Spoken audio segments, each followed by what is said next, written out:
Bonjour à tous, bienvenue sur Lydie Samael. Aujourd'hui, je vais vous présenter la recette du riz au coco, le Tengah Sadam. Donc pour ça, j'ai râpé un demi coco que j'ai mis de côté. Et voici donc différentes épices que je vais mettre pour préparer ce riz qui change en fait un peu des riz habituels qu'on mange. Donc j'ai d'abord préparé le riz. J'ai fait cuire du riz que donc je laisse bien refroidir. Je mets dans un bol et je laisse refroidir. Et pour l'instant, je vais commencer à faire sauter les différents épices et le coco. Donc j'ai pris une poêle, j'ai rajouté environ 2-3 cuillères à soupe d'huile. Une fois que l'huile est bien chaude, je vais rajouter environ 2 cuillères de graines de moutarde.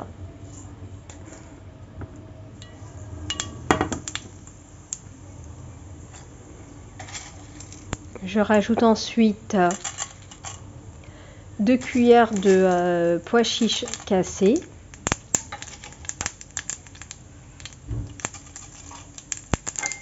Une cuillère de houlunde cassé, du rodal. On laisse bien sauter quelques instants.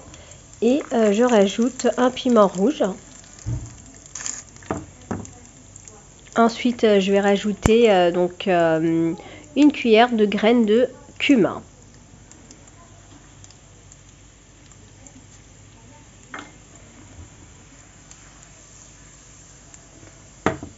On laisse bien sauter ces épices, on les laisse bien dorer quelques instants.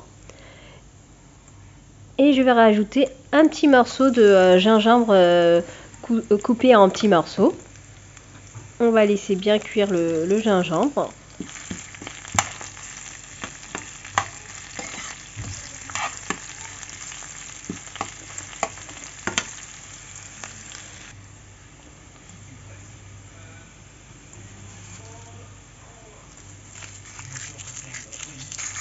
Je rajoute à ce mélange d'épices des feuilles de curry bien écrasées, qui va donner un peu plus de goût à notre riz.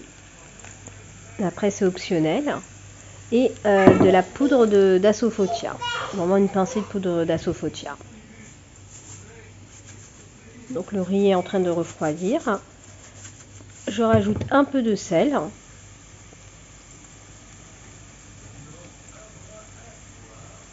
Une fois que donc nos épices sont bien dorées, je rajoute une poignée de cacahuètes grillées. Après, vous pouvez également ajouter, si vous voulez, des noix de cajou.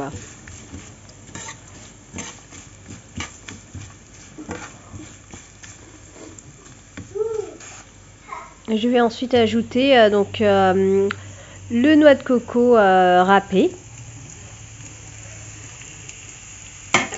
On va laisser dorer quelques instants, 2-3 minutes. C'est assez rapide. Faire attention que ça n'accroche pas et que ça ne soit pas trop grillé. Donc on mélange bien.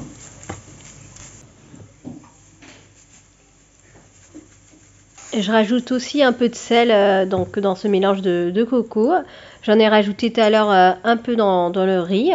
Et puis j'en rajoute un peu dans le coco. Et voilà, donc notre mélange coco épices est prêt.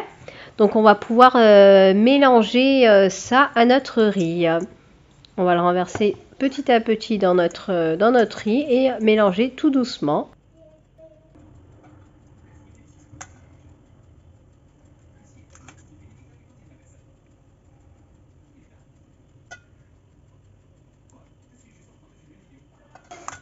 Voilà, donc notre riz au coco est prêt.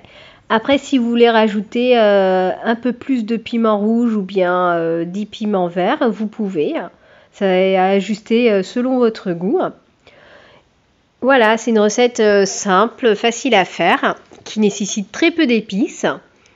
Par contre, juste une remarque, il faut vraiment faire attention à la cuisson du riz. Il ne faut pas que le riz soit trop cuit, sinon ça va être trop collant et voilà, le goût sera un peu différent. Donc moi j'ai servi ce riz coco avec un mélange de pommes de terre, betterave. Voilà. Bon appétit à tout le monde. À bientôt sur Lady Samuel.